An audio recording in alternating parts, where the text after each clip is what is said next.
Bullying has the ability to transform your child's life, both negatively and positively. Bullying is like a worst nightmare. I've been through it myself as a child. They advertise quite clearly that their school is a bully-free school. It just doesn't happen. It's impossible. It's possible for your child to go through bullying and for it to benefit them in the long run. When I look at how we can mentor children through bullying, the fundamental focus needs to be on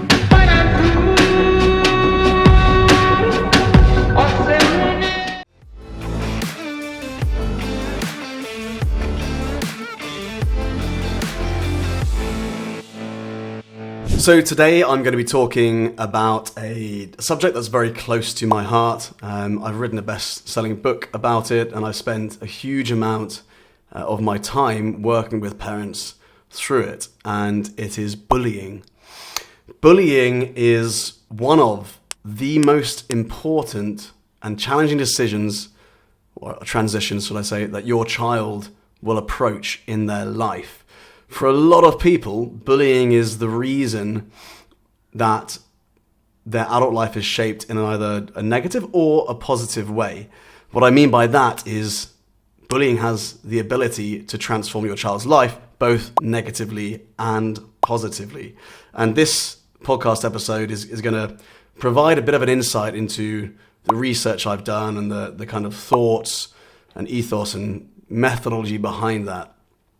But it is a difficult conversation to have. So as parents, bullying is like a worst nightmare. I couldn't imagine anything worse as a parent than my children, my daughter who's 6 and my son who's 3, to go through bullying. It's devastating. And I know that I've been through it myself as a child. It lasted 4 years. And it was a huge influencer in my life. What I do know is that my children are likely to experience bullying. I know that most of our children are likely to go through bullying, and I also believe that we are very unlikely to prevent them from experiencing bullying in their life. Now, the reason for that is that bullying is, as difficult as this is to hear, a natural part of the human condition, an ugly part of the human condition. It's mixed in with deep, complex social learning, which our children have to go through and learn about. And a lot of schools out there have a very different approach to us. They advertise quite clearly that their school is a bully-free school. And I've very publicly on national radio and in published press always been against this concept. It's impossible to say that your child your school is a bully-free school. It just doesn't happen. It's impossible because it's part of the human condition. And while we can't control those around our child who may cause the bullying, who may be the bullies, all we can do as parents is empower our children with the tools to overcome bullying on their own. If you look at my last episode about empowerment, you'll get a good insight into what I mean when I'm talking about empowering over protecting. For a lot of parents, bullying is a worst nightmare, and so the first thing they want to do is protect their child from ever experiencing it. And within that train of thought, they are assuming that the bullying is a purely negative thing that your child will go through. Now, here's where it gets a bit complicated, and this is what I tend to call black belt content. It's possible for your child to go through bullying and for it to benefit them in the long run. And I'm not saying that we in any way condoning or encouraging bullying, of course. What I am saying is that the research tells us, and the number of interviews I've done with successful people who I've featured in the Not a Victim book, who attest their success in life to the bullying they went through as a child, is overwhelming. Now, often that is because the bullying that we experience as a young person, outside of pure physical abuse, which is a very, very different subject, when a child is a victim of physical abuse, that is not really the bullying I'm talking about. The bullying I'm talking about is the typical day-to-day bullying they experience in school, the name calling, the isolation, and rejection, and so on. Just a quick shout out to the guys at Shield who manage this podcast, come up with the strategy behind the podcast, help me schedule interviews, as well as do all of the editing and the producing of the podcast. Without them, we wouldn't be able to produce this podcast. If you would like to create your own podcast, I can't recommend the Shield team enough. They have done well over 100 episodes for me over the last few years, and I've been so pleased with the results. So have a look in the description of this video or the podcast episode, and you'll see how to get in touch with them yourself. Now, when you dive into the psychology behind bullying, which I've done a lot of over the years, I've worked with one of the leading thought leaders around this subject, Dr. DeMartini, and I've visited him in South Africa to have deep conversations about this and studied a lot of his material, as well as many other thought leaders on the subject. The reality is, the only way we can experience bullying, when I'm talking about bullying within that typical context, is if we don't love certain traits or aspects about ourselves. So, if your child is short or overweight, or they're tall, or whatever it is, or they're skinny, and someone picks on them for that, the reason that they translate that picking on them as bullying is because they do not yet love or own those traits about themselves. If your child didn't care if they were overweight, skinny, tall, or short, and in fact love that about themselves, then they wouldn't find the bullying as impactful. They wouldn't find it as insulting, or they wouldn't take offense. It's interesting when we look at why people take offense to something, why we get triggered by something. It's often because they are tapping into a deep insecurity. And so when I look at how we can mentor children through bullying, the fundamental focus needs to be on empowerment. The reality is we need to teach our children to love that trait about themselves. Self-love is like pure empowerment. If you can teach your child to love every aspect about themselves that the wider population may see as positive or negative, you'll be setting them up with so much empowerment that they will breeze through a lot of the difficult transitions like bullying that they're likely to experience. So bullying typically happens because a child doesn't necessarily love that trait about themselves. We know that. But the other thing that's really key is that we understand that the bully isn't necessarily a bad person. And that all comes down to perspective.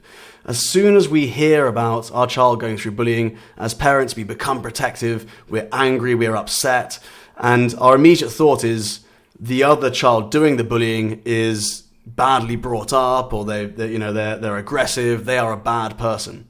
And the reality, as difficult as this is to swallow as well, the reality is that in almost every case I've come across, the bully is going through a very difficult time, has experienced previous trauma, and is trying to translate that, or is translating that, by picking on another child around them. It's typically because they want to gain more control in their lives.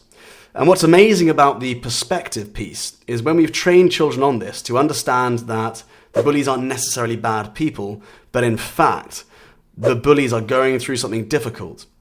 You replace the fear that a child has of the bully and the pecking order of them being above the victim in this situation with empathy, with sympathy, with understanding.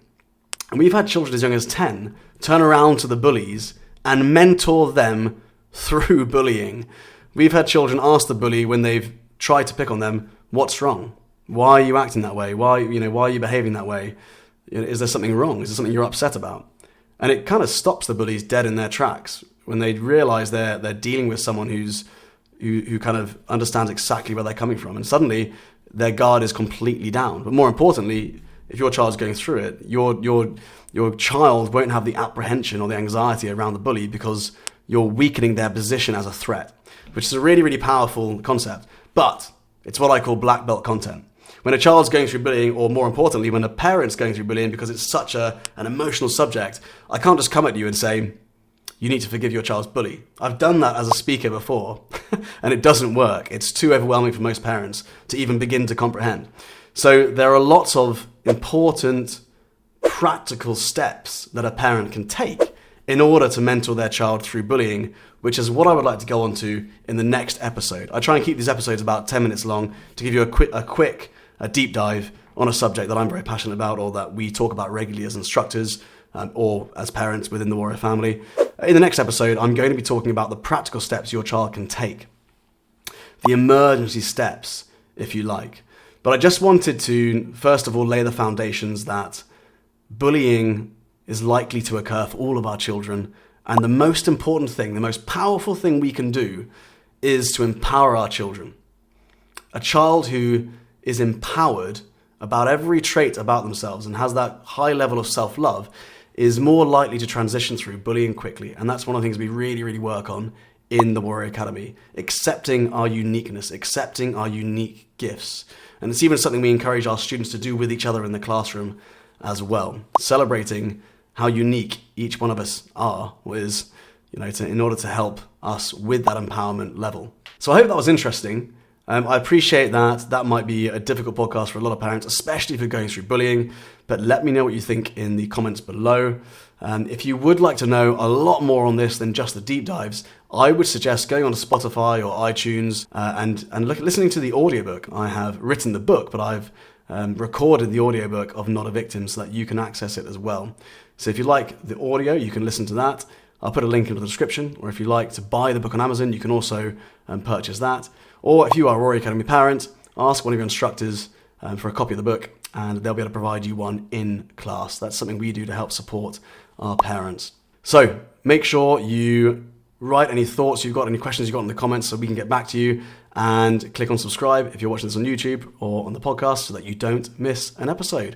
In the next episode, I'll be dealing with the emergency situation and what practical steps you can take as a parent if your child is going through bullying right now. I really hope you enjoyed today's Warrior Academy podcast episode. We're going to keep creating these episodes because I know that so many parents find them useful or get insights or get ideas about how to develop their child's character. But it all comes down to the 3 C's: confidence, conduct, and concentration. So if you want to get a deep insight into the levels of confidence your child has, the level of concentration they have, or the level of conduct they have, so that you can actually put a score next to it and then work towards increasing those scores like we do in the Warrior Academy, then I'd love to invite you to fill in the Breakthrough Area Assessment. It takes about 5 minutes of your time, and you will get a personalized PDF report on your child's 3 C's. So I really hope you find that useful. It's completely free, and let us know how you find the PDF and the feedback you get from the Breakthrough Area Assessment in the comments below. Take care.